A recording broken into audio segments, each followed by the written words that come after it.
सी plus plus project series में आज हम देखने वाले हैं book management system in C plus plus using file handling को। और अगर आपको फाइल हैंडलिंग का बिल्कुल भी आइडिया नहीं है तो इससे रिलेटेड मैं ऑलरेडी 3 वीडियोस बना चुका हूं, जिनके लिंक आपको डिस्क्रिप्शन के अंदर मिल जाएंगे। आप चेकआउट कर सकते हैं। और इस वीडियो को बनाने का मेन मकसद है आपके सी प्लस प्लस के कंसेप्ट्स को रिवाइज कराना, क्योंकि इस वीडियो में हम क्या करने वाले हैं, हम देखने वाले हैं कि सी प्लस प्लस के बेसिक कंसेप्ट्स को हम किस तरह से यूज़ कर सकते हैं। और इसी के साथ साथ हम देखेंगे कि हम ऑब्जेक्ट ओरिएंटेड प्रोग्रामिंग के कंसेप्ट्स को किस तरह से यूज़ कर सकते हैं। और इसी के साथ साथ हम देखेंगे कि हम फाइल हैंडलिंग के कंसेप्ट्स को किस तरह से यूज़ कर सकते हैं। इस वीडियो में आपको ये सीखने को मिलेगा कि आप एक रियल वर्ल्ड प्रॉब्लम को किस तरह से सॉल्व कर सकते हैं और किस तरह से आप एक रियल वर्ल्ड प्रोजेक्ट को बना सकते हैं। और इस वीडियो में मेनली हम देखने वाले हैं कि किस तरह से हम बुक के डेटा को परमानेंटली फाइल के अंदर स्टोर करा सकते हैं और किस तरह से हम फाइल के डेटा को रीड करके कंसोल विंडो पे डिस्प्ले करा सकते हैं और किस तरह से हम एक स्पेसिफिक बुक के डेटा को सर्च कर सकते हैं और किस तरह से हम एक स्पेसिफिक बुक के डेटा को अपडेट करा सकते हैं और किस तरह से हम एक स्पेसिफिक बुक के डेटा को डिलीट करा सकते हैं। और भी बहुत कुछ होने वाला है इस वीडियो के अंदर।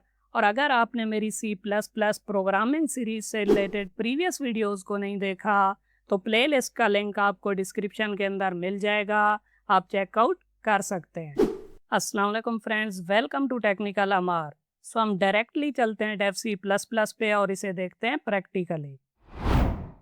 ये फाइल हैंडलिंग वाला फोल्डर है जिसके अंदर मैंने आपको सिखाया था कि किस तरह से हम डेटा को फाइल के अंदर राइट करा सकते हैं, किस तरह से हम फाइल में से डेटा को रीड करा सकते हैं और फाइल ओपनिंग मोड्स क्या होते हैं। अगर आपने इनसे रिलेटेड वीडियोस नहीं देखी तो उनका लिंक आपको डिस्क्रिप्शन के अंदर मिल जाएगा, आप चेकआउट कर सकते हैं। वैसे इस वीडियो में भी हम ये सारे ऑपरेशंस देखने वाले हैं। इसके अलावा मैंने क्या किया था, यहाँ पे प्रीवियसली एक प्रोजेक्ट क्रिएट किया था स्टूडेंट मैनेजमेंट सिस्टम से रिलेटेड। अगर आपने वो वीडियो नहीं देखी तो उसका लिंक भी आपको डिस्क्रिप्शन के अंदर मिल जाएगा, आप चेकआउट कर सकते हैं। मैं क्या करता हूँ, यहाँ पे एक फोल्डर बनाता हूँ बुक मैनेजमेंट सिस्टम से रिलेटेड। और हम क्या करते हैं कि इसके अंदर एक फ़ाइल बनाते हैं।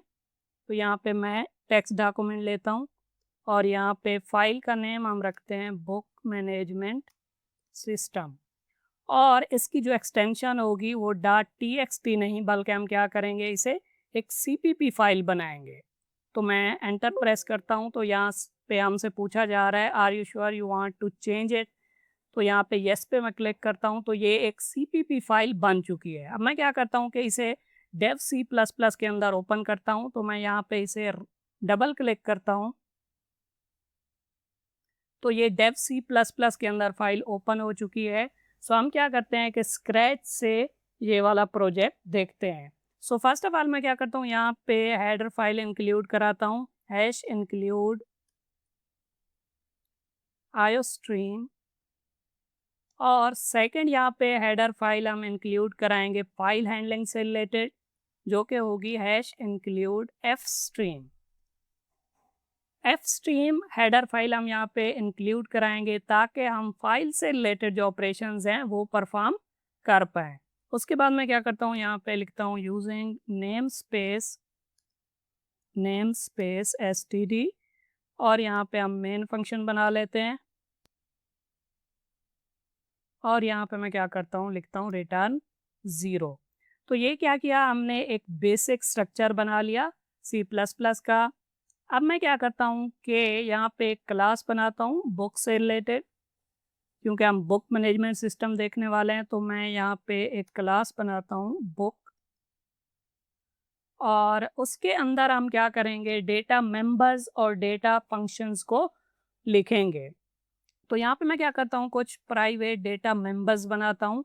बुक से रिलेटेड जो भी डिटेल्स हम रखने वाले हैं उससे रिलेटेड हम वेरिएबल्स बना लेंगे तो मैं क्या करता हूँ यहाँ पे बुक से रिलेटेड बुक की आईडी, बुक का टाइटल और बुक की प्राइस रखा लेता हूँ। तो यहाँ पे मैं एक वेरिएबल बनाता हूँ इंट बुक आईडी, और यहाँ पे टाइटल के लिए मैं क्या करता हूँ कि कैरेक्टर टाइप का एक एरे बनाता हूँ टाइटल, और उसका साइज मैं यहाँ पे रख देता हूँ 30 कैरेक्टर्स। और यहाँ पे प्राइस के लिए हम क्या करते हैं कि एक वेरिएबल बना लेते हैं प्राइस, और उसके बाद मैं क्या करता हूँ कि यहाँ पे पब्लिक टाइप के कुछ मेंबर फंक्शंस बनाता हूँ। मैं उम्मीद करता हूँ कि आपको ऑलरेडी आइडिया होगा कि क्लास क्या होती है, ऑब्जेक्ट क्या होता है, डेटा मेंबर्स क्या होते हैं, डेटा फंक्शंस क्या होते हैं।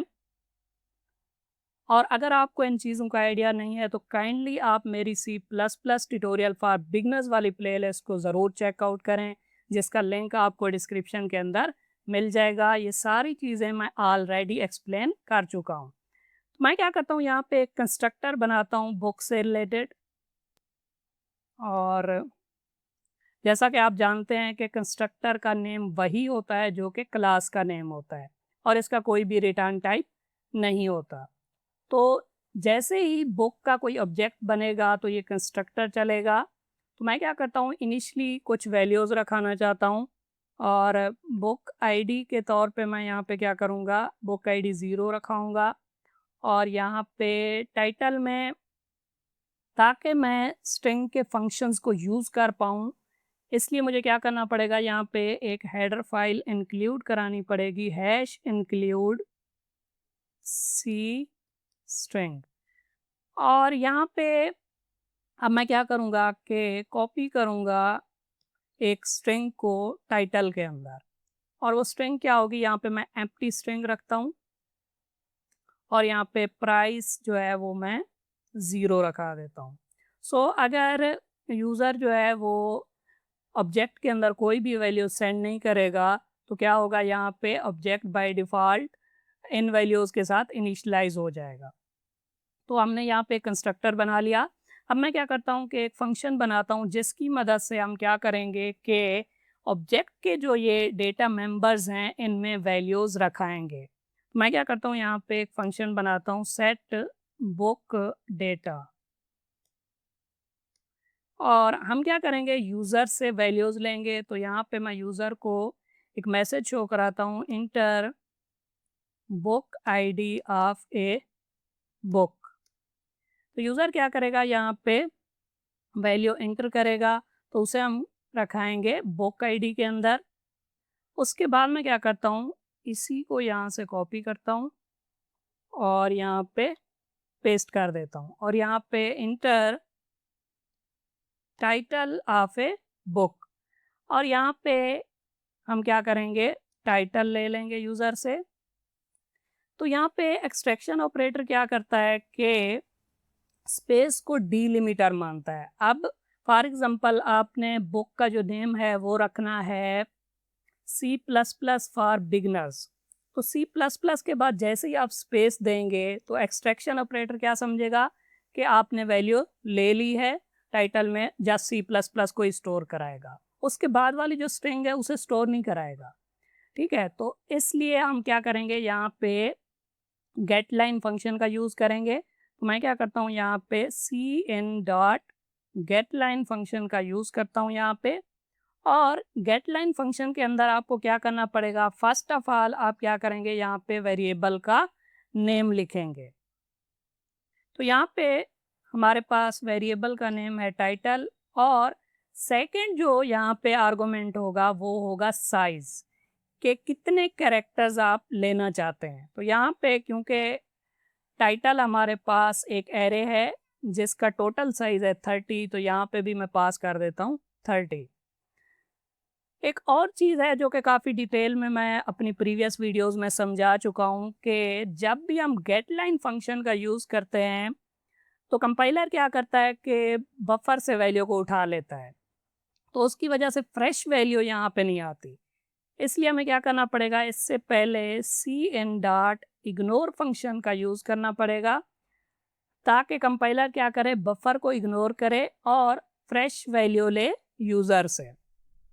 उसके बाद मैं क्या करता हूँ कि इसी को यहाँ से कॉपी करता हूँ और यहाँ पे पेस्ट कर देता हूँ और यहाँ पे inter price of a book और यहाँ पे प्राइस।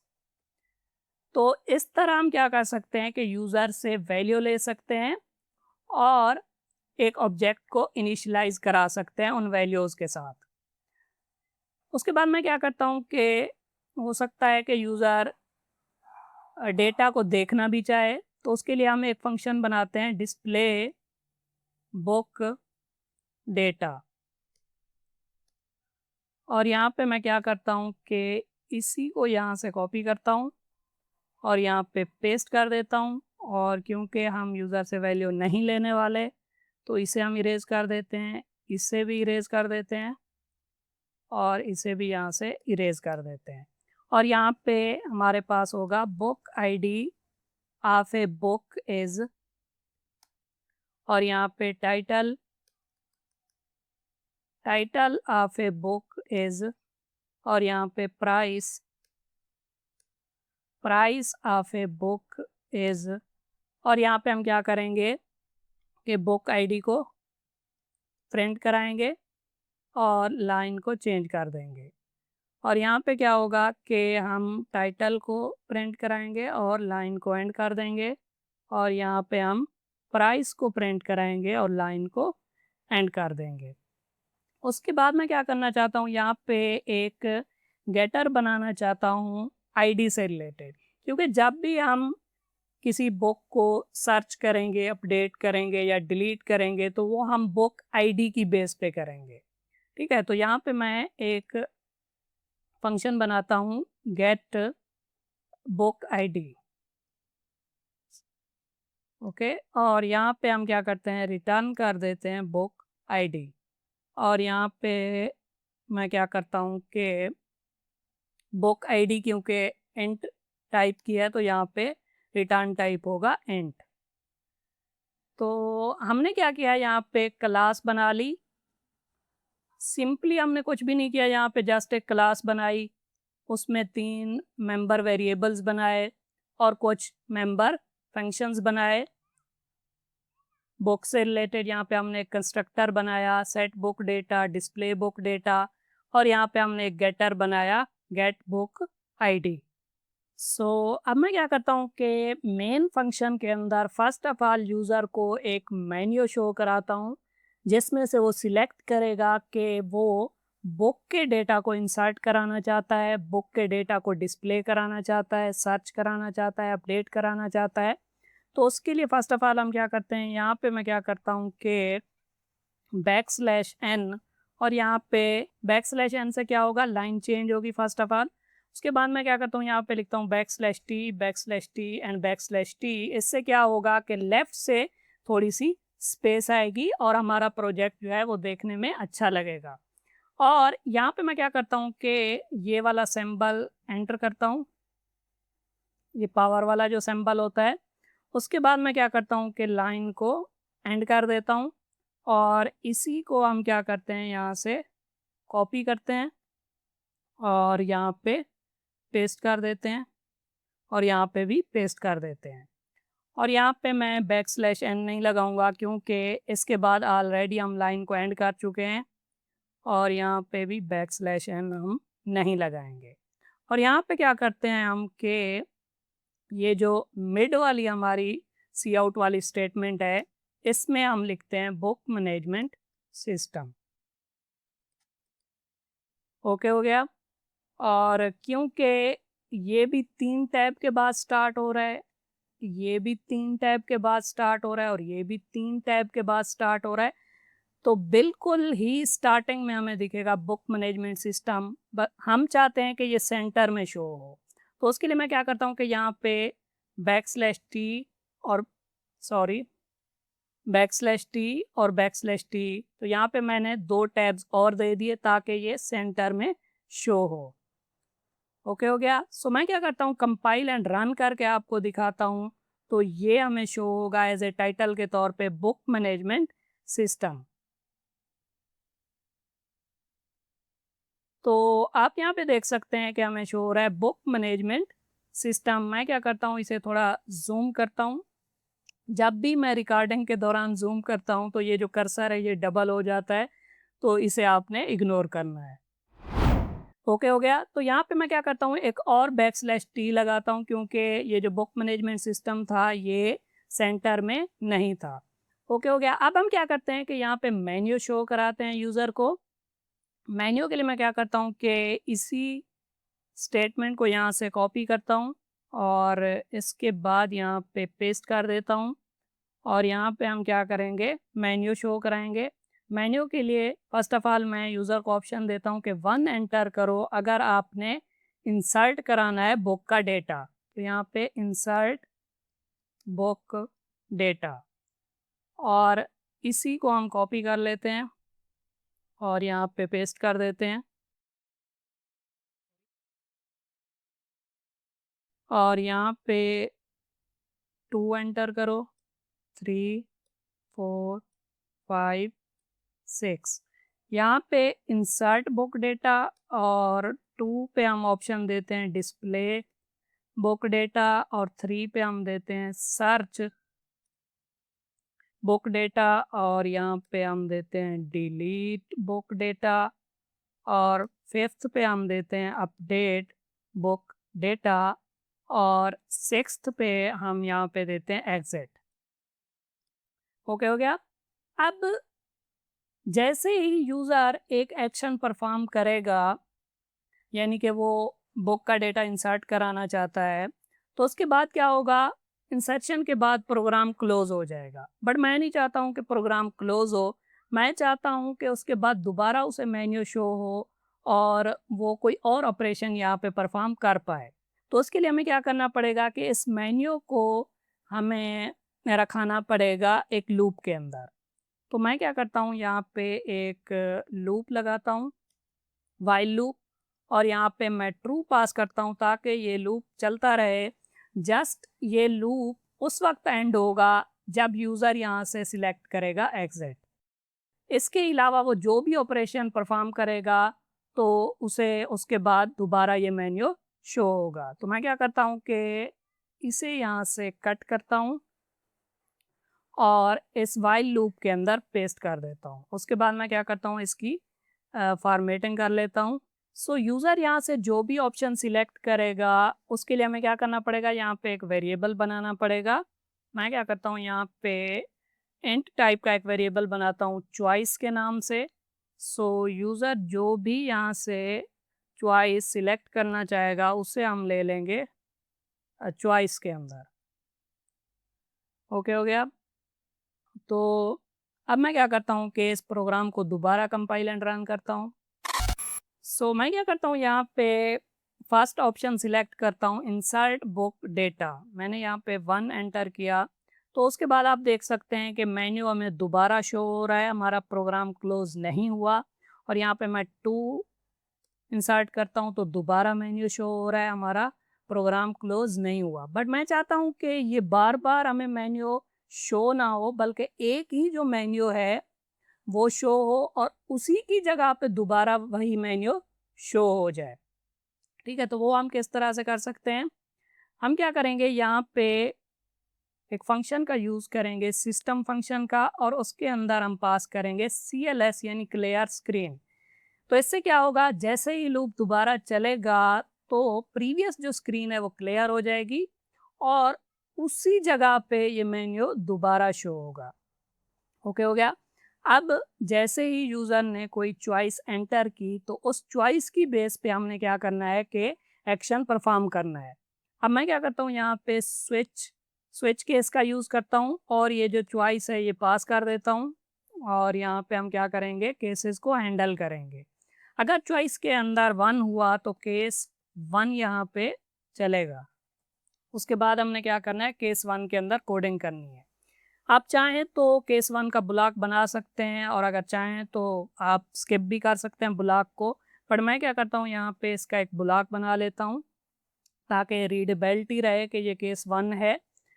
और क्योंकि हमने बुक का डेटा इंसर्ट कराना है तो फर्स्ट ऑफ ऑल हमें क्या करना पड़ेगा कि बुक का डेटा यूज़र से लेना पड़ेगा। तो उसके लिए मुझे पहले बुक का एक ऑब्जेक्ट बनाना पड़ेगा और ऑब्जेक्ट की मदद से हम क्या करेंगे, सेट बुक डेटा फंक्शन को कॉल करेंगे। तो सेट बुक डेटा फंक्शन जब कॉल होगा तो यहाँ पे यूज़र से वैल्यू ली जाएगी और जो भी वैल्यूज़ यूज़र एंटर करेगा वो क्या होंगी, इस ऑब्जेक्ट की वैल्यूज़ होंगी। ठीक है, अब हमने क्या करना है, इस ऑब्जेक्ट के अंदर आप समझ लें कि डेटा आ चुका है इस फंक्शन की वजह से। अब उसी डेटा को हमने फाइल के अंदर परमानेंटली स्टोर कराना है ताकि यूज़र जब भी चाहे उस डेटा को यूज़ कर पाए, देख पाए, वो डेटा इरेज ना हो। अगर आज प्रोग्राम यूज़र ने ओपन किया और उसमें बुक से रिलेटेड कोई डेटा एंटर किया, तो कल को अगर वो अपना लैपटॉप ओपन करता है और ये सॉफ्टवेयर यूज़ करता है तो उसे वो डेटा मिले। ठीक है, तो उसके लिए हम क्या करेंगे, फाइल के अंदर डेटा को परमानेंटली स्टोर कराएंगे। तो उसके लिए हमें फर्स्ट ऑफ ऑल क्या करना पड़ेगा कि ऑफ स्ट्रीम क्लास का ऑब्जेक्ट बनाना पड़ेगा और ऑब्जेक्ट का नाम आप कुछ भी रख सकते हैं। मैं यहाँ पे रखता हूँ OFS। ठीक है, ऑफ स्ट्रीम क्लास का ऑब्जेक्ट। अब ये चीज़ें मैं फाइल हैंडलर में काफ़ी डिटेल में समझा चुका हूँ, बट आप यहाँ पे ये समझें कि हमारे पास मेनली दो जो है ना वो क्लासेस हैं, of stream and if stream. Of stream class का ऑब्जेक्ट हम बनाते हैं जब हमने डेटा फाइल के अंदर राइट कराना हो। ठीक है, ऑफ स्ट्रीम मतलब आउटपुट कराना है हमने फाइल के अंदर डेटा। ठीक है, तो ऑफ स्ट्रीम क्लास का हमने ऑब्जेक्ट बना लिया। अब हम क्या करेंगे, ऑफ स्ट्रीम क्लास का जो ऑब्जेक्ट बनाया है उसकी मदद से फाइल को ओपन करेंगे। पहले हमें फाइल को ओपन करना पड़ेगा, उसके बाद हम उसके अंदर डेटा राइट कर सकते हैं। तो यहाँ पे ओपन फंक्शन को मैं यूज़ करूँगा और यहाँ पे मैं फाइल का नाम दूंगा जिस फाइल के अंदर हमने डेटा को राइट कराना है। मैं क्या करता हूँ, यहाँ पे फाइल का नाम रखता हूँ book.txt। ठीक है, अब ओपन फंक्शन क्या करता है, ओपन फंक्शन ये करता है कि अगर हमारे फोल्डर के अंदर, जो कि हमारा मेन फोल्डर है जिसके अंदर ये फाइल पड़ी हुई है, अब हमारे पास ये फोल्डर है बुक मैनेजमेंट सिस्टम और उसके अंदर ये दो फाइल्स पड़ी हुई हैं, तो यहीं पे यूज़र कंपाइलर देखेगा कि क्या book.txt फाइल है। अगर है तो कंपाइलर क्या करेगा, उसे ओपन करेगा। ठीक है, अब अगर book.txt फाइल नहीं होगी, जो कि हमारे केस में नहीं है, तो कंपाइलर क्या करेगा, पहले इस फाइल को क्रिएट करेगा और उसके बाद इस फाइल को ओपन करेगा। ठीक है, अब कुछ फाइल ओपनिंग मोड्स भी होते हैं। फाइल ओपनिंग मोड्स को भी मैं काफ़ी डिटेल में समझा चुका हूँ, जिसमें से मेन हमारे पास जो फाइल ओपनिंग मोड है वो ये होता है कि हमने फाइल को अपेंड कराना है या हमने फाइल के अंदर जो डेटा है उसे ओवरराइट कराना है। अगर हम यहाँ पे कोई भी मूड नहीं देंगे तो यहाँ पे मूड होगा राइटिंग मूड और उसमें क्या होता है कि डेटा रिप्लेस हो जाता है। अगर आपने एक बुक का डेटा एंटर किया, सेकंड टाइम जब आप दूसरी बुक का डेटा एंटर करेंगे तो पहली जो बुक का डेटा होगा वो इरेज हो जाएगा और उसी की जगह पे दूसरी बुक का डेटा आ जाएगा। बट हम ऐसा नहीं चाहते, हम चाहते हैं कि डेटा अपेंड हो, पहली बुक का भी डेटा रहे और दूसरी का भी रहे। तो उसके लिए हमें क्या करना पड़ेगा, यहाँ पे अपेंड मोड में इस फाइल को ओपन करना पड़ेगा। तो हम लिखेंगे IOS scope resolution operator APP यानी कि अपेंड। ठीक है, इसी के साथ मैं क्या करता हूँ, एक और मोड यूज़ करता हूँ जो कि है बाइनरी मोड। मैं क्या करूँगा, फाइल को बाइनरी मोड में ओपन करूँगा। अब मैंने फाइल को ओपन कर लिया है और इसी फाइल के अंदर मैंने क्या करना है, इस बुक का डेटा रखाना है। तो मैं क्या करता हूँ कि OFS ऑब्जेक्ट की मदद से एक राइट फंक्शन को कॉल करता हूँ जो कि इस क्लास के अंदर है। तो इसके ऑब्जेक्ट की मदद से हम उस फंक्शन को कॉल कर सकते हैं। तो मैंने क्या किया कि OFS की मदद से राइट फंक्शन को कॉल किया। तो ये जो राइट फंक्शन है ये दो आर्गुमेंट्स लेता है। फर्स्ट आर्गुमेंट यहाँ पे होता है कि आपने जो डेटा इंसर्ट कराना है उसका एड्रेस। तो यहाँ पे हम क्या करेंगे, एम्परसेंड सिंबल और बी, तो ये क्या होगा, बुक का एड्रेस होगा। ठीक है, बुक का एड्रेस जिसका हमने डेटा स्टोर कराना है। और सेकंड यहाँ पे आर्गुमेंट होता है कि साइज ऑफ डेटा। अब कितना साइज़ है उस डेटा का जो हम स्टोर कराना चाहते हैं। तो इसके लिए हम क्या करेंगे, यहाँ पे साइज़ ऑफ फंक्शन का यूज़ करेंगे और उसके अंदर बी पास कर देंगे। तो जितना भी बी का साइज़ होगा, साइज़ ऑफ फंक्शन वो साइज़ दे देगा हमें, तो यहाँ पे वो साइज़ पास हो जाएगा, ठीक है? बट इसमें यहाँ पे एक इम्पॉर्टेंट चीज़ है जो कि अक्सर स्टूडेंट्स यहाँ पे कंफ्यूज हो जाते हैं इस चीज़ को देख के।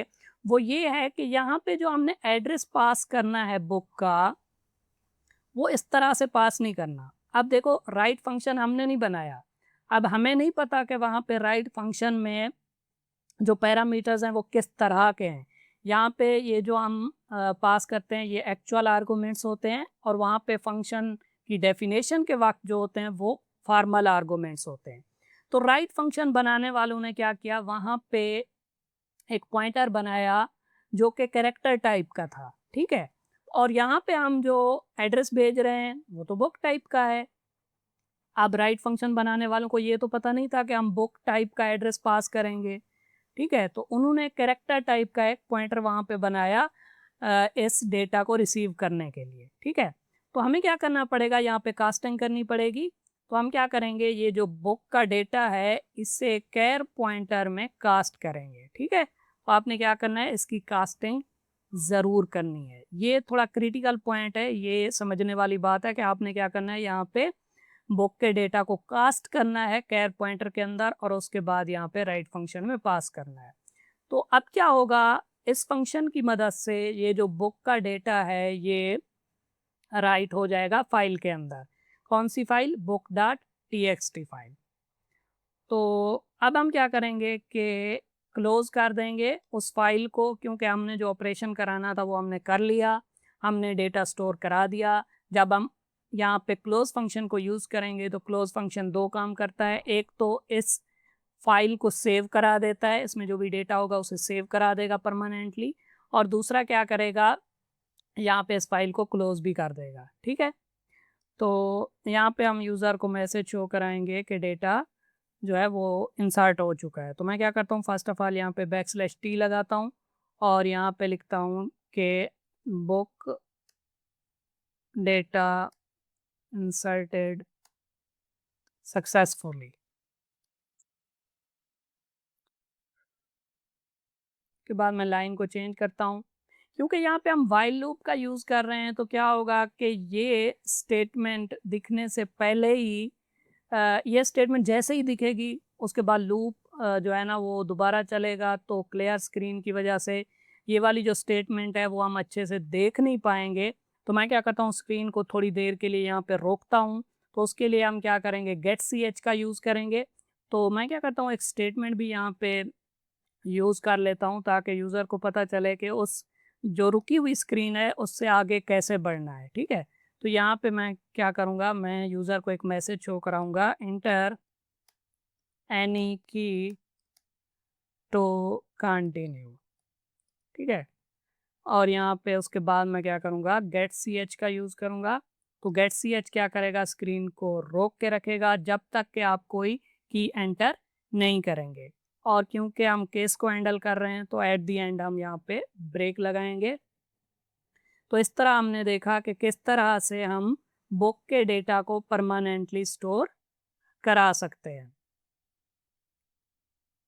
ओके हो गया। और आई थिंक हमने सारे एस्पेक्ट्स को देख लिया। अब मैं क्या करता हूँ कि इस प्रोग्राम को कंपाइल एंड रन करता हूँ, और साथ साथ हम क्या करेंगे, यहाँ पे इस फोल्डर को भी हम ओपन कर लेते हैं ताकि हम देख पाएँ कि फाइल क्रिएट हो रही है। जैसे ही यहाँ पे बुक का डेटा हम एंटर कर लेंगे तो उसके बाद क्या होगा, ये वाली फाइल क्रिएट होगी, क्योंकि ऑलरेडी ये फाइल यहाँ पे नहीं है, और उसके अंदर फिर डेटा राइट फंक्शन की मदद से स्टोर हो जाएगा। तो मैं क्या करता हूँ, इसे कंपाइल एंड रन करता हूँ। तो यहाँ पे हमें एक एरर देखने को मिल रहा है, क्योंकि गेट सी एच जो फंक्शन है उसके लिए हमें एक हेडर फाइल इंक्लूड करानी पड़ेगी, हैश इंक्लूड, और यहाँ पे कोन्यो डॉट एच, ठीक है? अब मैं इसे कंपाइल एंड रन करता हूँ। तो हमारा प्रोग्राम यहाँ पे सक्सेसफुली रन हो चुका है, और यहाँ पे मैं क्या करता हूँ कि इस फ़ोल्डर को भी ओपन कर लेता हूँ और अगर मैं यहाँ पे इसे ज़ूम करूँ तो हमें फ़ोल्डर अच्छे से नहीं दिखेगा। मैं क्या करता हूँ, इसे ज़ूम नहीं करता हूँ यहाँ पे और हम इंसर्शन के लिए चॉइस एंटर करते हैं 1। तो हमें यहाँ पे शो हो रहा है enter book ID of a book. तो enter book ID of a book, तो यहाँ पे आईडी मैं एंटर करता हूँ 1 और ये जो टाइटल है मैं रखता हूँ C++ फॉर बिगिनर्स और प्राइस में एंटर करता हूँ 500। अब जैसे ही मैं एंटर प्रेस करूँगा, क्योंकि डेटा तो एंटर हो चुका है, उसके बाद क्या होगा कि अ, उसके बाद फाइल ओपन होगी, ठीक है? उसके बाद फाइल ओपन होगी क्योंकि फाइल तो है नहीं, तो कंपाइलर क्या करेगा, पहले उस फाइल को क्रिएट करेगा और उसके बाद उसे ओपन करेगा। तो जैसे ही मैं एंटर प्रेस करूँगा तो आपने यहाँ पे देखना है कि book.txt फाइल बनेगी। तो मैं एंटर प्रेस करता हूँ, तो आप यहाँ पे देख सकते हैं कि book.txt फाइल क्रिएट हो चुकी है और हमें यहाँ पे मैसेज मिल रहा है book data inserted successfully, inter any key to continue. ठीक है, तो मैं यहाँ पे एंटर प्रेस करता हूँ तो मेन्यू दोबारा शो हो रहा है। इसे मैं यहाँ पे क्लोज करता हूँ और हम क्या करते हैं, अपनी फाइल को देखते हैं जो कि क्रिएट हो चुकी है और इसके अंदर देखते हैं कि डेटा इंसर्ट हुआ या नहीं। तो आप यहाँ पे देख सकते हैं कि डेटा इंसर्ट हो चुका है और यहाँ पे हमें टाइटल शो हो रहा है C++ फॉर बिगनर्स और यहाँ पे आईडी और प्राइस की जगह पे हमें कुछ रैंडम से कैरेक्टर्स दिख रहे हैं। इन्हें देख के आपने परेशान नहीं होना, डेटा हमारा सक्सेसफुली इंसर्ट हो चुका है क्योंकि जो हमारा डेटा है वो बाइनरी फॉर्मेट में है, तो इसलिए हमें यहाँ पे अच्छे से शो नहीं हो रहा क्योंकि हमने फाइल को बाइनरी मोड में ओपन किया था। जब हम इस डेटा को कंसोल विंडो पे डिस्प्ले कराएंगे तो आप देखेंगे कि हमें डेटा जो है ना वो एक रीडेबल फॉर्मेट में शो होगा। तो मैं क्या करता हूँ कि इसे यहाँ से क्लोज़ कर देता हूँ और हम अपने कोड पे वापस आते हैं और मैं क्या करता हूँ कि यहाँ पे क्योंकि हमने यहाँ पे एक बैकस्लैश t लगाया है, तो डेटा एंटर करते वक्त भी हम क्या करते हैं, यहाँ पे बैकस्लैश t लगा देते हैं ताकि ये लेफ़्ट साइड से जो हमारा टेक्स्ट है वो चिपका हुआ ना हो, उसे थोड़ी-सी स्पेस मिले, ठीक है? और अब हम क्या करते हैं कि डिस्प्ले के लिए एक केस बनाते हैं, तो मैं इसी केस को यहाँ से कॉपी करता हूँ और कॉपी करके मैं क्या करता हूँ कि यहाँ पे इसे पेस्ट कर देता हूँ और ये जो केस होगा हमारा केस 2 होगा, ठीक है? और इसमें से कुछ डेटा को मैं यूज़ कर लेता हूँ। अब हमने क्या करना है कि डिस्प्ले कराना है बुक के डेटा को। तो डिस्प्ले कराने के लिए हमें क्या करना पड़ेगा, फ़र्स्ट ऑफ़ ऑल फ़ाइल से वो डेटा रीड करना पड़ेगा, ठीक है? उसके बाद हम कंसोल विंडो पे उसे दिखा पाएँगे। तो यहाँ पे हमने सेट नहीं करना, तो मैं इसे यहाँ से इरेज़ कर देता हूँ, ठीक है? ऑब्जेक्ट की हमें ज़रूरत पड़ेगी बिल्कुल। और बाकी जो डेटा है इसे मैं यहाँ से इरेज़ कर देता हूँ और डेटा इंसर्ट भी नहीं कराना हमने, इसे भी मैं यहाँ से इरेज़ कर देता हूँ। तो इतना कोड हमारा रहेगा और उसके बाद मैं क्या करता हूँ, क्योंकि हमने डेटा रीड करना है तो उसके लिए हमें ऑफ स्ट्रीम नहीं, इफ स्ट्रीम क्लास का एक ऑब्जेक्ट बनाना पड़ेगा और उसका नाम मैं IFS रख देता हूँ और IFS की मदद से मैं क्या करूँगा, ओपन करूँगा अपनी फ़ाइल को जो कि होगी book.txt फ़ाइल, ठीक है? बुक से अगर हमने डेटा रीड कराना है तब भी हमें क्या करना पड़ेगा, फ़ाइल को ओपन करना पड़ेगा। अब यहाँ पे मैं कोई भी मूड मेंशन नहीं करने वाला क्योंकि हमने डेटा इंसर्ट नहीं कराना, हमने डेटा रीड कराना है। तो ये रीड फॉर्मेट में ही ओपन होगी, ठीक है? क्योंकि हमने इफ स्ट्रीम क्लास का ऑब्जेक्ट बनाया हुआ है। तो अब ये भी तो हो सकता है कि हमारे पास फ़ाइल ही ना हो, एक्सीडेंटली फ़ाइल यहाँ पे हम जो है ना वो डिलीट करा देते हैं book.txt वाली, तो वो फ़ाइल ही नहीं होगी, तो वो ओपन भी नहीं होगी। तो हम चेक कर लेते हैं यहाँ पे कि वो फ़ाइल है कि नहीं। तो मैं क्या करता हूँ, यहाँ पे इफ़ कंडीशन लगाता हूँ और यहाँ पे लिखता हूँ IFS। तो अगर IFS नहीं है, मतलब इसमें कुछ भी उसे अगर नहीं मिला, ठीक है? अगर मिलेगा तो ट्रू रिटर्न होगा, नहीं मिलेगा तो फॉल्स रिटर्न होता है, ठीक है? और अगर कुछ भी नहीं मिला तो यहाँ पे फॉल्स होगा और हमने नॉट ऑपरेशन लगाया तो ये ट्रू हो जाएगा, तो ये इफ वाली कंडीशन चल जाएगी, ठीक है। तो अगर वो फाइल नहीं है हमारे पास, तो यहाँ पे हम यूज़र को एक मैसेज शो कराएंगे कि फाइल नॉट फाउंड। तो मैं क्या करता हूँ, इसे यहाँ से कॉपी करता हूँ और यहाँ पे पेस्ट करता हूँ और यहाँ पे हम लिखते हैं file not found, file not found, ठीक है। और अगर फाइल नहीं मिली है तो ज़ाहिर सी बात है हम इसे यहाँ से टर्मिनेट करा देंगे, आगे बढ़ने की ज़रूरत ही नहीं है और यहीं से ही हम ब्रेक करा देंगे अपने केस को, ठीक है। और अगर हमें फ़ाइल मिल जाती है, तो अब हमने क्या करना है, उसमें से डेटा रीड कराना है। तो रीड कराने के लिए हमें क्या करना पड़ता है, सिंपल है, जैसे हम राइट कराते हैं, यहाँ पे इसे मैं कॉपी करता हूँ और यहाँ पे मैं इसे पेस्ट कर देता हूँ और रीड कराने के लिए यहाँ पे हम IFS ऑब्जेक्ट का यूज़ कर रहे हैं और यहाँ पे जो फंक्शन है वो राइट की बजाय क्या होगा, रीड होगा। और इसमें भी 2 आर्गुमेंट्स होते हैं। पहले तो हमें एड्रेस भेजना पड़ता है जिस ऑब्जेक्ट में हम डेटा रखाना चाहते हैं। हम इस ऑब्जेक्ट में डेटा रखाना चाहते हैं जो कि हमने बुक टाइप का बनाया हुआ है और फिर उसी का साइज़ हमें देना होता है। तो इस तरह हम क्या कर सकते हैं कि डेटा रीड करा सकते हैं। अभी तो हमारे पास एक ही डेटा है जो हमने इंसर्ट कराया था, बुक आईडी 1 और C++ फॉर बिगिनर्स। हो सकता है कि हमारी फ़ाइल के अंदर 2 बुक्स जो है ना वो राइट हुई पड़ी हों या 5 बुक्स का डेटा हमने इंसर्ट किया हुआ हो। तो इससे क्या होगा, इससे तो ये होगा कि जस्ट एक ही बुक का डेटा हम रीड करेंगे। तो इसका मतलब ये हुआ कि हमें लूप लगाना चाहिए। अगर मल्टीपल रिकॉर्ड्स होंगे तो उसे हम किस तरह से एक्सेस करेंगे? तो हम क्या करेंगे, यहाँ पे लगाएँगे एक लूप, व्हाइल लूप यहाँ पे मैं लगा लेता हूँ और इसी को यहाँ से मैं कॉपी करता हूँ और यहाँ पे कट करके व्हाइल के अंदर मैं पेस्ट कर देता हूँ और यहाँ पे सेमीकोलन को हम ख़त्म कर देते हैं और यहाँ पे मैं क्या करता हूँ, व्हाइल की बॉडी बनाता हूँ। तो फर्स्ट जो रिकॉर्ड होगा उसे हमने रीड किया, ठीक है? अगर वो मिल गया हमें तो हम क्या करेंगे, उसे डिस्प्ले करा देंगे, ठीक है?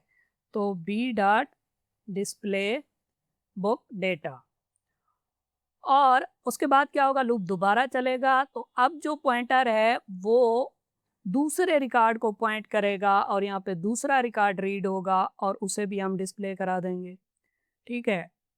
हम क्या करते हैं, ये भी देख लेते हैं कि ये भी तो हो सकता है कि फाइल में फाइल तो हो लेकिन उसमें कोई डेटा ही ना हो, ठीक है। तो उसके लिए हम क्या करते हैं, यहाँ पे एक वेरिएबल बना लेते हैं बूल टाइप का और उसमें मैं क्या करता हूँ कि इनिशियली रखा देता हूँ फॉल्स और अगर हम लूप के अंदर आएँगे, अगर लूप एक दफ़ा भी चला तो हम क्या करेंगे, फाउंड के अंदर ट्रू रखा देंगे, ठीक है। और अगर लूप बिल्कुल भी नहीं चला तो फाउंड के अंदर फॉल्स ही होगा, ठीक है।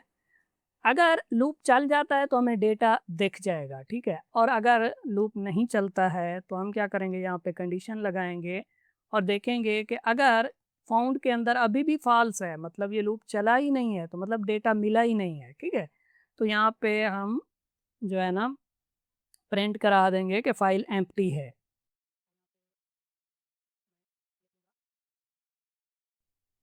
फाइल इज एम्प्टी, ओके हो गया। और उसके बाद क्या होगा कि inter any key to continue. तो इस तरह हम क्या कर सकते हैं कि डेटा रीड कर सकते हैं फाइल में से और उसे वन बाय वन डिस्प्ले करा सकते हैं और यहाँ पे हमने कंडीशन लगाई कि फाइल के अंदर डेटा है कि नहीं। तो क्या होगा, यहाँ पे B dot display book data function call होगा लूप के अंदर, तो ये वाला फंक्शन कॉल होगा तो हमें बुक से रिलेटेड डेटा देखने को मिलेगा।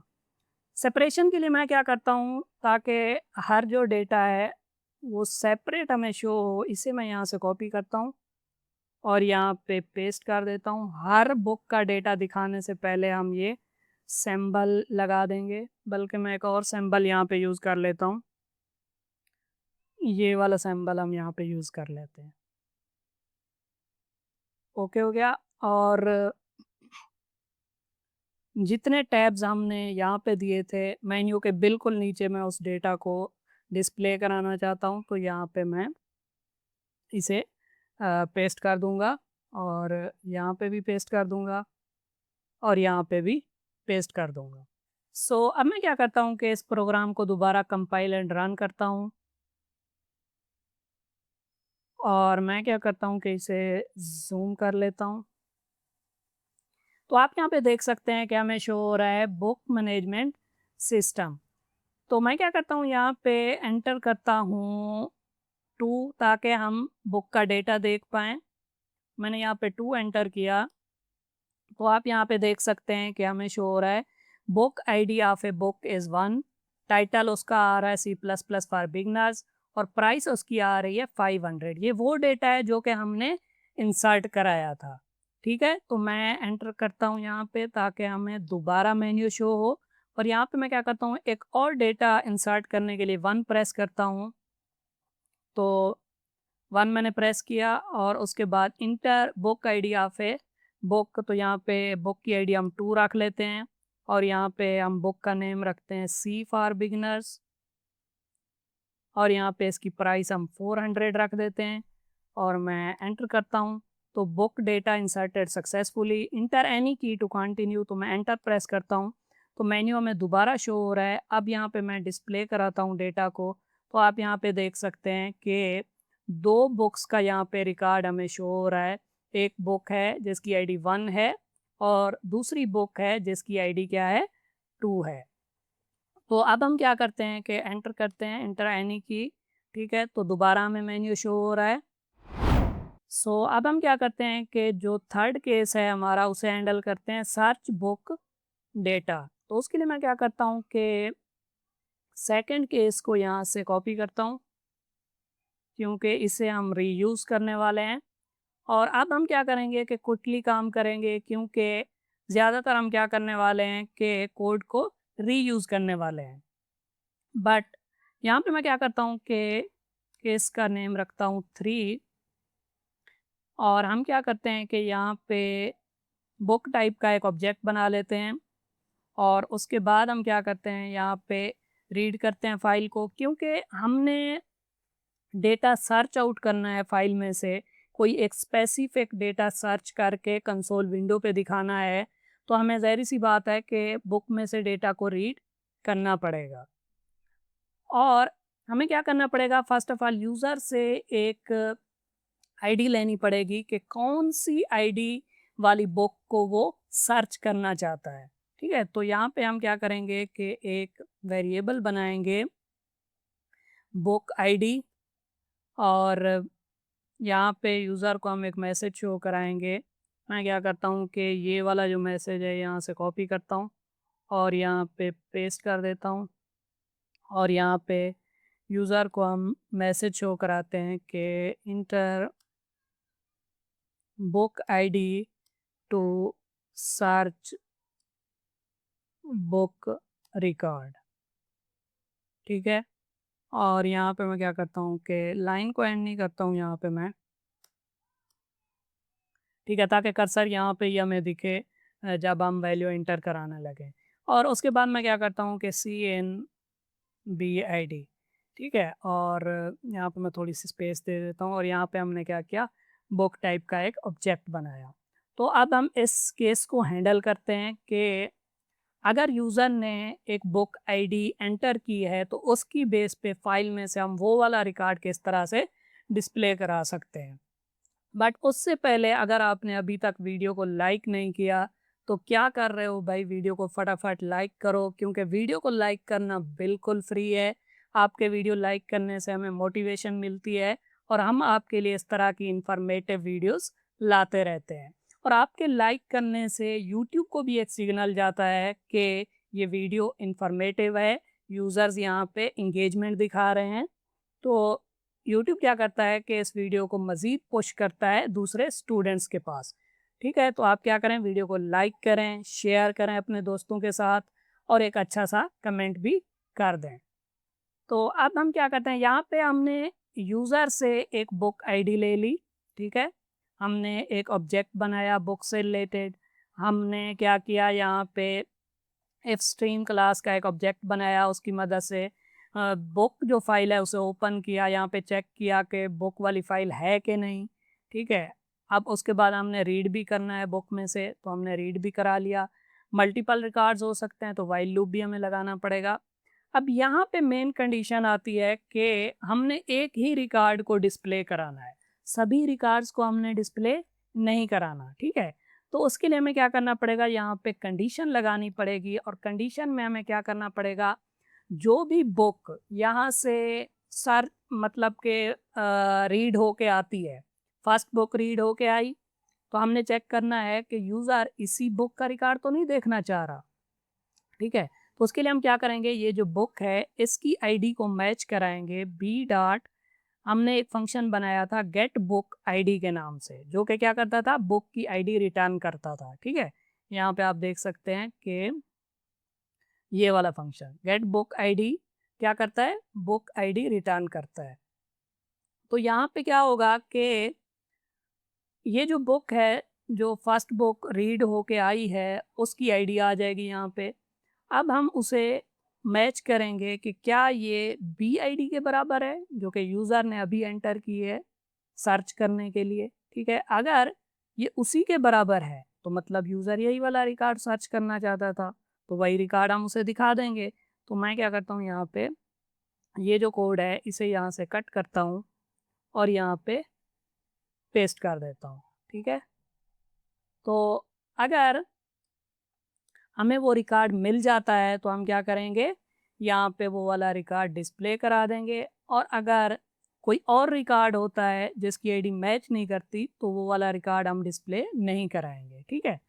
और जब हम बाहर आएंगे तो हम चेक करेंगे कि अगर रिकॉर्ड मिला था तो फाउंड ट्रू हो जाएगा, और अगर नहीं मिला था मतलब ये वाली कंडीशन नहीं चली थी तो फाउंड के अंदर अभी भी फॉल्स होगा, और अभी भी फॉल्स होगा तो मतलब वो रिकॉर्ड हमें नहीं मिला, ठीक है। फाइल एम्प्टी नहीं है, ठीक है। हो सकता है रिकॉर्ड्स तो हों, अब हमारे पास दो रिकॉर्ड्स हैं, एक बुक आईडी 1 वाला, एक 2 वाला, और यूज़र ने एंटर कर दिया 3 वाला तो नहीं है, ठीक है। तो ये नहीं चलेगा, नहीं चलेगा तो हम लूप से बाहर आ जाएंगे, ठीक है। तो हमने यहाँ पे फाइल नॉट फाउंड नहीं, बल्कि हमने यहाँ पे लिखना है कि बुक नॉट फाउंड, ठीक है, वो वाली बुक नहीं मिली हमें। ओके हो गया। और अगर मिल जाएगी तो हम उसे डिस्प्ले करा देंगे, और बाकी चीज़ें सिंपल है कि सेम ही रहने वाली हैं यहाँ पे। ओके, अब मैं क्या करता हूँ कि इसे कंपाइल एंड रन करके आपको दिखाता हूँ। सो फर्स्ट ऑफ ऑल हम क्या करते हैं, यहाँ पे डिस्प्ले कराते हैं बुक डेटा, तो मैं यहाँ पे 2 एंटर करता हूँ। तो आप यहाँ पे देख सकते हैं कि हमारे पास दो बुक्स हैं, एक की आईडी 1 है और एक की आईडी 2 है। तो मैं एंटर प्रेस करता हूँ और यहाँ पे मेन्यू में अब हम क्या करते हैं, सर्च करते हैं। सर्च करने के लिए हमें 3 एंटर करना पड़ेगा, तो मैं यहाँ पे 3 एंटर करता हूँ और enter book ID to search book record. अब जिस बुक की आईडी 2 है वो वाला रिकॉर्ड मैं देखना चाहता हूँ, तो यहाँ पे मैं 2 एंटर करता हूँ। तो अब आप देख सकते हैं कि एक ही रिकॉर्ड हमें शो हो रहा है, और वो है book ID of a book is 2। जिस बुक की आईडी 2 है वो वाला रिकॉर्ड हमें यहाँ पे शो हो रहा है, तो मैं एंटर प्रेस करता हूँ तो दोबारा हमें मेन्यू शो हो रहा है। तो अब हम क्या करते हैं, देख लेते हैं कि एक स्पेसिफिक बुक को हम किस तरह से डिलीट करा सकते हैं। सो एक स्पेसिफिक बुक के रिकॉर्ड को डिलीट कराने के लिए मैं क्या करता हूँ, ये जो थर्ड वाला हमारा केस था इसे कॉपी करता हूँ, क्योंकि इसे हम रीयूज़ करेंगे। और यहाँ पे मैं क्या करता हूँ, इसे पेस्ट कर देता हूँ। और हम क्या करते हैं, यहाँ पे ये जो केस है 4 होगा, और यहाँ पे अगर हमने कोई भी रिकॉर्ड डिलीट कराना है तो फर्स्ट ऑफ ऑल हमें यूज़र से बुक आईडी लेनी पड़ेगी कि कौन सा रिकॉर्ड आप डिलीट कराना चाहते हो। तो यहाँ पे enter book ID to delete book record, ठीक है। अब इसकी कोडिंग करने से पहले मैं आपको इसकी लॉजिक समझाना चाहता हूँ। थ्योरेटिकली हम 1-2 मिनट देख लेते हैं कि किस तरह से हम बुक के रिकॉर्ड को डिलीट कराएंगे। तो मैं यहाँ पे एक अप्रोच यूज़ करने वाला हूँ, वो ये होने वाली है कि फ़र्स्ट ऑफ ऑल हम क्या करेंगे, एक टेम्परेरी फ़ाइल बनाएंगे। जिस तरह हमारे पास एक बुक वाली फ़ाइल है, इस तरह हम एक और फ़ाइल बनाएंगे जिसका हम नाम टेम्प रख देंगे या कुछ भी रख देंगे। तो मैं क्या करूँगा कि इस बुक से जो रिकॉर्ड्स हैं, वो सारे रिकॉर्ड्स टेम्परेरी फाइल में कॉपी करूँगा, ठीक है? अब कॉपी करते वक़्त हमने क्या करना है कि हमने ये देखना है कि यूज़र जिस रिकॉर्ड को डिलीट कराना चाह रहा था, वो रिकॉर्ड हम कॉपी ना कराएँ। फॉर एग्ज़ाम्पल हमारे पास 3 रिकॉर्ड्स हैं, बुक आईडी 1, 2 एंड 3, ठीक है? अब यूज़र चाहता है कि वो 2 वाले रिकॉर्ड को डिलीट कराए, ठीक है? तो मैं क्या करूँगा, बुक में से रिकॉर्ड रीड करूँगा, पहला रिकॉर्ड आएगा, मैं मैच करूँगा आईडी के साथ, आईडी मैच नहीं होगी क्योंकि यूज़र तो 2 वाले को डिलीट कराना चाहता है, बट यहाँ पे बुक की आईडी क्या है, 1 है, तो हम उसे डायरेक्टली कॉपी कर देंगे टेम्प फाइल के अंदर, ठीक है?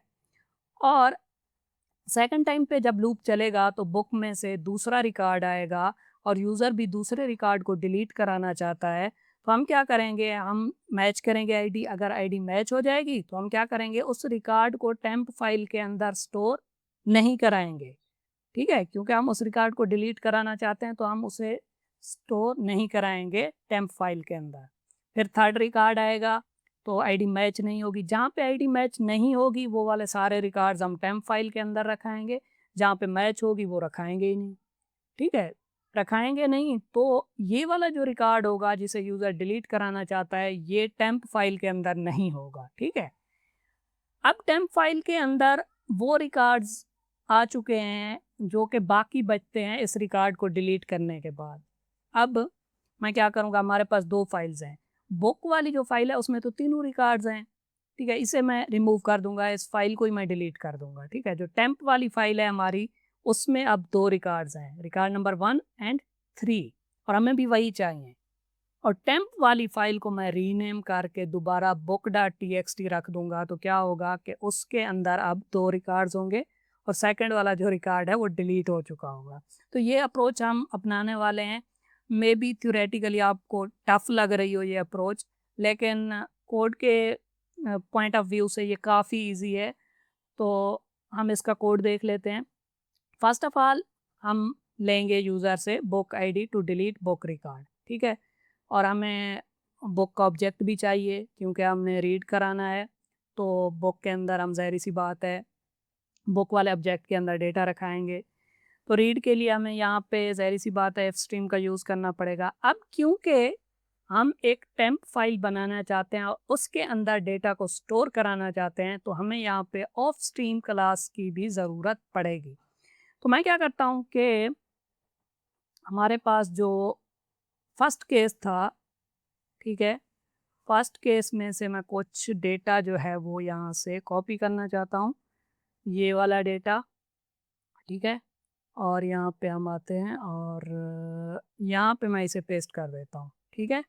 तो हमने क्या किया, रीड करने के लिए यहाँ पे स्ट्रीम क्लास का ऑब्जेक्ट बनाया और उसे ओपन किया बुक को, ठीक है? और यहाँ पे हमने एक और फाइल बनानी है temp.txt जिसके अंदर हमने डेटा रखाना है और अपेंड मोड और यहाँ पे भी बाइनरी मोड यूज़ होगा, ठीक है? अब हम चेक कर लेंगे कि क्या ये जो book.txt फाइल है ये एग्जिस्ट करती है कि नहीं, ठीक है? ये कोड वैसे का वैसा ही रहेगा और यहाँ पे रीडिंग वाली लॉजिक भी वैसे की वैसी रहेगी। मेन चेंज आएगा यहाँ पे। अब यहाँ पे हमने क्या करना है कि जो भी रिकॉर्ड हम फेच करा रहे हैं बुक में से, हमने देखना है कि हम वो वाले रिकॉर्ड टेम्प फाइल के अंदर रखाएं जिनमें बुक आईडी मैच नहीं करती, ठीक है? तो यहाँ पे इफ कंडीशन में क्या होगा, B dot get book ID, अगर बुक आईडी जो है वो उस बुक आईडी के बराबर नहीं है जो कि यूज़र ने एंटर किया, तब हमने रिकॉर्ड जो है ना वो राइट कराने हैं, वरना टेम्प फाइल के अंदर रिकॉर्ड हमने राइट नहीं कराना। अब राइट कराने के लिए ज़ाहिर सी बात है हमें क्या करना पड़ेगा, यहाँ पे राइट फंक्शन का यूज़ करना पड़ेगा, ठीक है? तो मैं क्या करता हूँ कि यहाँ पे इसे यहाँ से रिमूव करता हूँ और हम क्या करेंगे कि ऑफ स्ट्रीम ऑब्जेक्ट की मदद से राइट फंक्शन को कॉल करेंगे और यहाँ पे उसका एड्रेस पास करेंगे और यहाँ पे साइज़ ऑफ बी पास करेंगे। तो इस तरह क्या होगा कि ये जो बुक का डेटा था, वो वाला डेटा जो मैच नहीं हुआ, उसे हमने क्या किया, राइट करा दिया, ठीक है। तो हमने राइट करा दिया। यहाँ पे मैं क्या करता हूँ, इसे यहाँ से कट करता हूँ, क्योंकि इसे मैं एल्स केस के अंदर रखूँगा।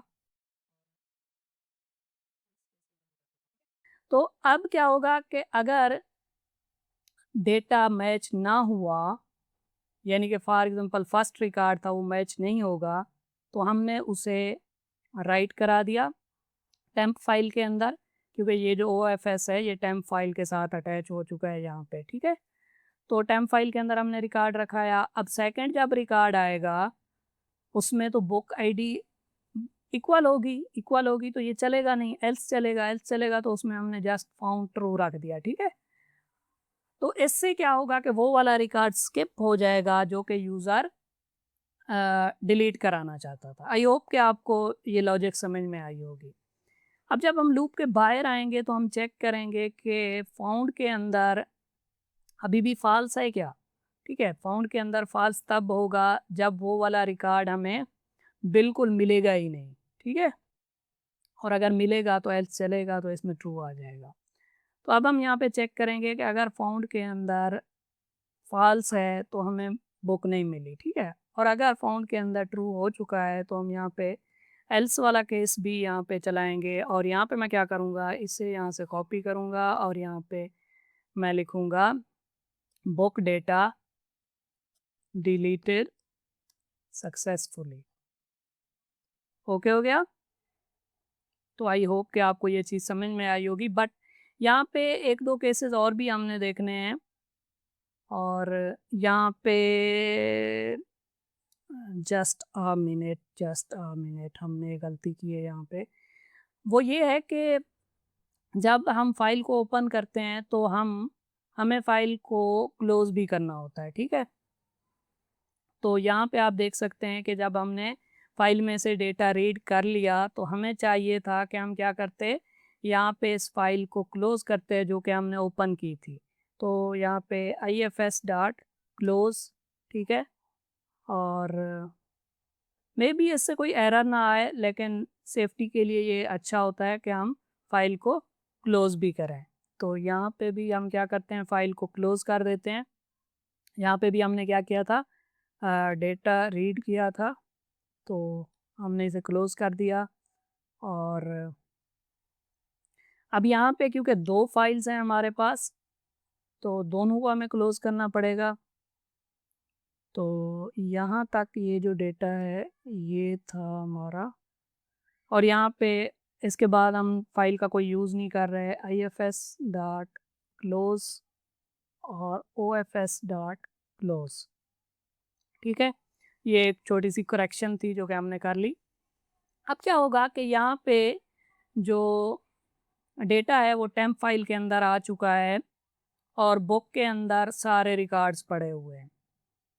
तो हमने क्या करना है, यहाँ पे हमने ये करना है कि अब बुक जो है हमारे किसी काम की नहीं है, उसे हमने रिमूव करा देना है, book dot txt।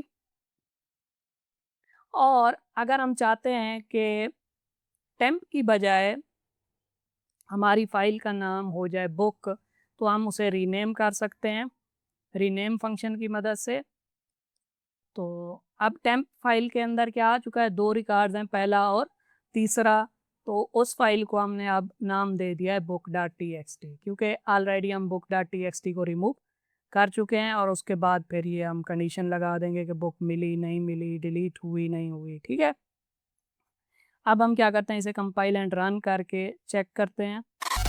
So first of all यहाँ पे मैं डिस्प्ले कराता हूँ बुक डेटा। तो हमारे पास दो बुक्स हैं यहाँ पे, जैसा कि हम एग्जांपल लेके चल रहे थे 3 बुक्स की। तो मैं क्या करता हूँ, यहाँ पे एक रिकॉर्ड और इंसर्ट कराता हूँ, इंटर बुक आईडी। तो यहाँ पे 3, और यहाँ पे टाइटल जो उसका है वो हम रखा देते हैं जावा फॉर बिगिनर्स। और यहाँ पे उसकी प्राइस मैं 600 रख देता हूँ। तो डेटा इंसर्ट हो चुका है सक्सेसफुली और हम अब डिस्प्ले कराते हैं। तो हमारे पास 3 रिकॉर्ड्स हैं और अब इनमें से दूसरा रिकॉर्ड्स मैं डिलीट कराना चाहता हूँ, ठीक है। तो डिलीशन के लिए हम 4 प्रेस करेंगे और यहाँ पे आईडी हमसे पूछी जाएगी, तो मैं दूसरे रिकॉर्ड को डिलीट कराना चाहता हूँ। तो दूसरा रिकॉर्ड डिलीट हो चुका है। अब हम अगर डिस्प्ले कराएं डेटा को, तो अब हमारे पास 2 ही रिकॉर्ड्स हैं, पहला और तीसरा। अब हमारा एक लास्ट केस रहता है अपडेट वाला। उसके लिए भी मैं क्या करता हूँ कि ये जो हमारा फोर्थ केस है, इसे कॉपी करता हूँ, क्योंकि इसके डेटा को हम यूज़ करेंगे।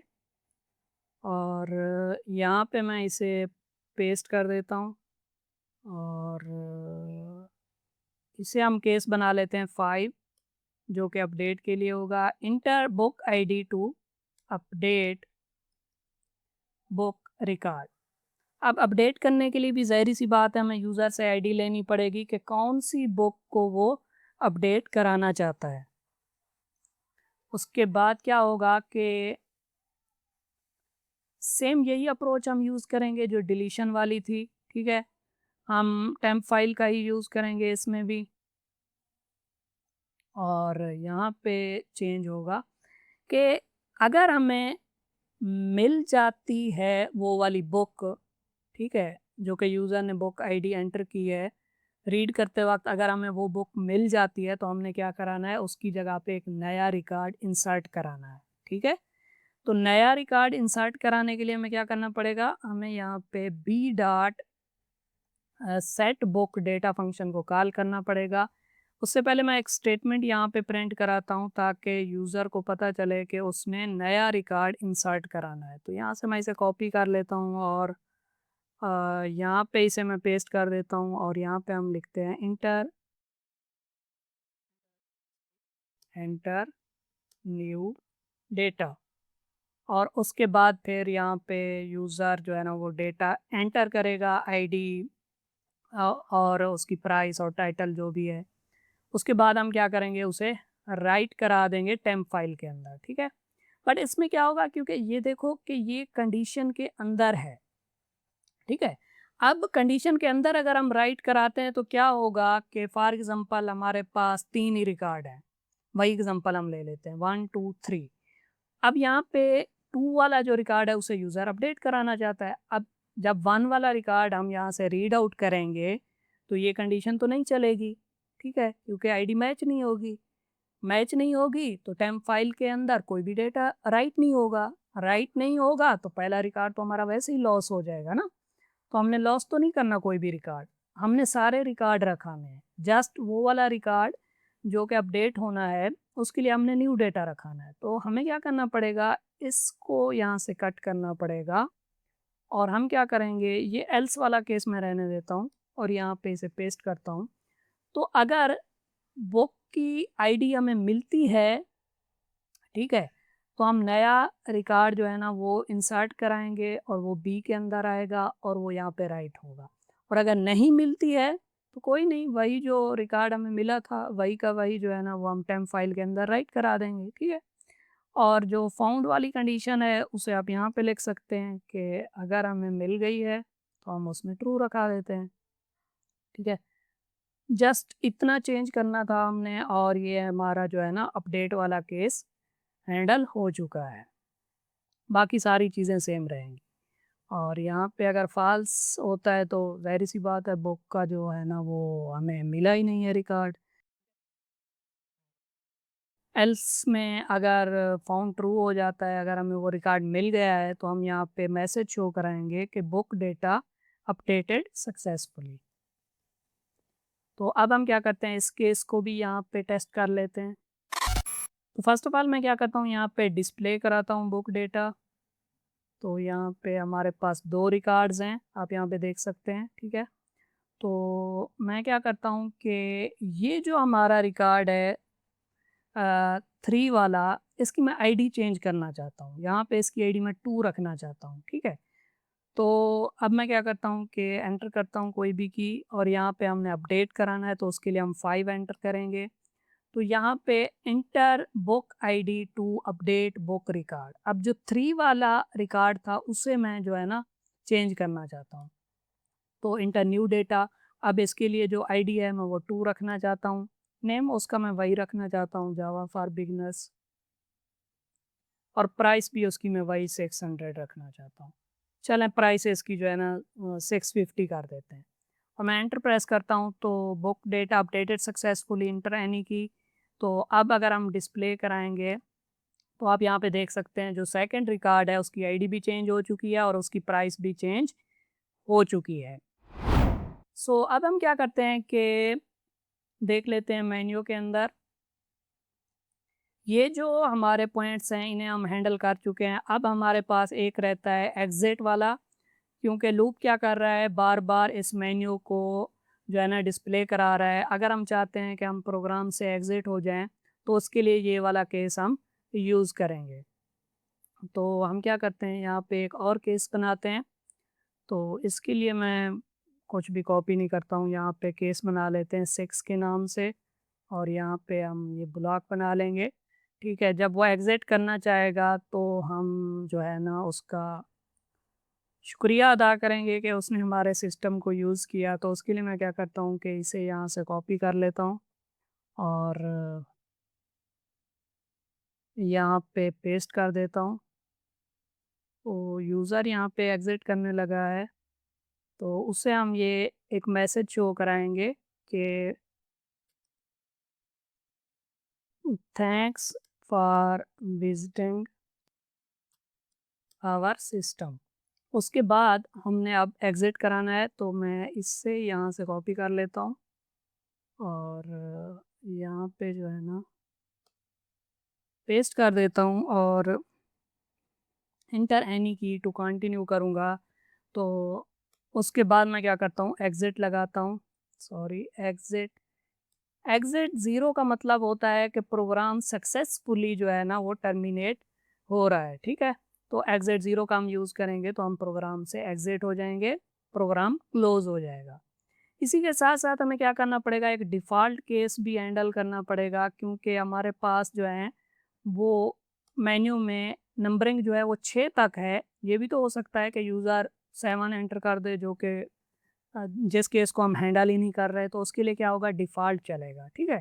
और डिफ़ॉल्ट में हम क्या करेंगे, उसे शो कराएँगे कि इनवैलिड चॉइस, ठीक है? तो इसे यहाँ से मैं इरेज़ करता हूँ और यहाँ पे हम क्या करते हैं, इसे यहाँ से कॉपी करते हैं और यहाँ पे पेस्ट करते हैं और यहाँ पे हम लिखते हैं इनवैलिड चॉइस, ठीक है? इनवैलिड चॉइस होगी तो एग्ज़िट नहीं करेंगे हम, ठीक है? इनवैलिड चॉइस के केस में क्या होगा कि मेन्यू से दोबारा दिखेगा। और अब हम क्या करते हैं कि इसे फाइनली टेस्ट कर लेते हैं एज़ ए होल। मैं इसे कंपाइल एंड रन करता हूँ। तो मैं क्या करता हूँ, यहाँ पे फ़र्स्ट ऑफ़ ऑल डिस्प्ले कराता हूँ, तो आप देख सकते हैं हमारे पास यहाँ पे 2 रिकॉर्ड्स हैं। मैं क्या करता हूँ, एक रिकॉर्ड और इंसर्ट कराता हूँ, मैं 1 यहाँ पे प्रेस करता हूँ, बुक आईडी हमारी जो है वो 3 होगी और यहाँ पे सी फॉर बिगिनर्स, बुक का टाइटल होगा और उसकी प्राइस 400 होगी और डेटा इंसर्ट हो चुका है। अब डिस्प्ले कराते हैं तो हमारे पास यहाँ पे 3 रिकॉर्ड्स हमें शो हो रहे हैं। मैं एंटर प्रेस करता हूँ और वापस हम मेन्यू पे आ चुके हैं। तो यहाँ पे सर्च अगर हमने करना है तो उसके लिए हमें 3 प्रेस करना पड़ेगा और आईडी देनी पड़ेगी। जो अभी रिकॉर्ड हमने एंटर किया है 3 वाला, उसे ही हम सर्च कर लेते हैं। तो यहाँ पे सी फॉर बिगिनर्स वाला रिकॉर्ड आ चुका है, मैं एंटर प्रेस करता हूँ और अगर हमने डिलीट कराना है तो उसके लिए हमें 4 प्रेस करना पड़ेगा और बुक आईडी जिसे हम डिलीट कराना चाहते हैं, तो मैं क्या कराना चाहता हूँ, जो अभी 3 वाला रिकॉर्ड है उसे ही डिलीट कराना चाहता हूँ। तो मैंने 3 एंटर किया तो डिलीट हो चुका है। अब दोबारा डिस्प्ले कराएँगे तो हमारे पास 2 ही रिकॉर्ड्स हैं, 1 और 2 वाला रिकॉर्ड। मैं एंटर प्रेस करता हूँ, बट उससे पहले आप यहाँ पे देख सकते हैं कि हमारे पास 1 और 2 वाला रिकॉर्ड है और अब अपडेट के लिए मैं क्या करूँगा, इस रिकॉर्ड को अपडेट करूँगा, ठीक है? तो मैं एंटर प्रेस करता हूँ और अपडेट के लिए हम 5 प्रेस करते हैं और यहाँ पे enter book ID to update book record. तो यहाँ पे हमारे पास जो 2 वाला था उसे मैं अपडेट करना चाहता हूँ, तो यहाँ पे आ गया इंटर न्यू डेटा। तो उसकी बुक आईडी थी 2, तो मैं 2 ही रखना चाहता हूँ और उसका टाइटल भी मैं जावा ही रहने देता हूँ, जावा फॉर बिगिनर्स, और उसकी जो प्राइस है वो 650 थी, वो मैं करना चाहता हूँ यहाँ पे 600। ठीक है। तो डेटा अपडेट हो चुका है। अगर डिस्प्ले कराएंगे तो यहाँ पे 600 इसकी प्राइस हो चुकी है। अब मैं क्या करता हूँ कि मेन्यू के अलावा कोई नंबर एंटर करता हूँ, जैसा कि 7। हालांकि हमारे पास हमने 6 केसेस को ही हैंडल किया हुआ है, तो इस केस में डिफ़ॉल्ट चलेगा और डिफ़ॉल्ट हमें बताएगा invalid choice, inter any key to continue. और अगर हमने एग्जिट करना है तो उसके लिए मैं 6 वाला केस यहाँ पे प्रेस करता हूँ। तो thanks for visiting our system, enter any key to continue मैं एंटर करूँगा तो प्रोग्राम क्लोज हो जाएगा। इस तरह हमने फाइल हैंडलिंग से रिलेटेड सारे ऑपरेशंस को देखा। हमने CRUD ऑपरेशंस को देखा कि किस तरह से हम डेटा जो है ना वो क्रिएट कर सकते हैं, यानी फाइल के अंदर इंसर्ट करा सकते हैं, किस तरह से रीड करा सकते हैं, सर्च करा सकते हैं, अपडेट करा सकते हैं और डिलीट करा सकते हैं। आई होप कि आपको वीडियो पसंद आई होगी, और अगर आपको वीडियो पसंद आई है तो काइंडली आप एक लाइक ज़रूर कर दें वीडियो को। और C++ प्रोजेक्ट सीरीज़ से रिलेटेड और भी वीडियोज़ आने वाली हैं। आप क्या करें, मेरी C++ प्रोजेक्ट वाली सीरीज़ को यहाँ से चेकआउट करें। इस प्लेलिस्ट का लिंक मैं आपको डिस्क्रिप्शन के अंदर भी दे दूँगा। और अगर आप C++ को बिल्कुल बेसिक लेवल से देखना चाहते हैं तो आप मेरी C++ ट्यूटोरियल फॉर बिगनर्स वाली प्लेलिस्ट को यहाँ से एक्सेस कर सकते हैं। और अगर आप ऑब्जेक्ट ओरिएंटेड प्रोग्रामिंग से रिलेटेड वीडियोज़ को देखना चाहते हैं तो आप मेरी ऑब्जेक्ट ओरिएंटेड प्रोग्रामिंग वाली प्लेलिस्ट को भी यहाँ से एक्सेस कर सकते हैं। और अगर आप C++ से रिलेटेड एग्जाम्पल प्रोग्राम्स को देखना चाहते हैं तो आप मेरी C++ एग्जाम्पल प्रोग्राम वाली प्लेलिस्ट को भी यहाँ से एक्सेस कर सकते हैं। इस प्लेलिस्ट के अंदर मैंने तमाम टॉपिक से रिलेटेड एग्जाम्पल प्रोग्राम्स को कवर किया हुआ है। इन सभी प्लेलिस्ट के लिंक मैं आपको डिस्क्रिप्शन के अंदर भी दे दूंगा और आई बटन के अंदर भी दे दूंगा। वीडियो अच्छी लगी हो तो वीडियो को लाइक करें और चैनल को सब्सक्राइब करें। Thank you.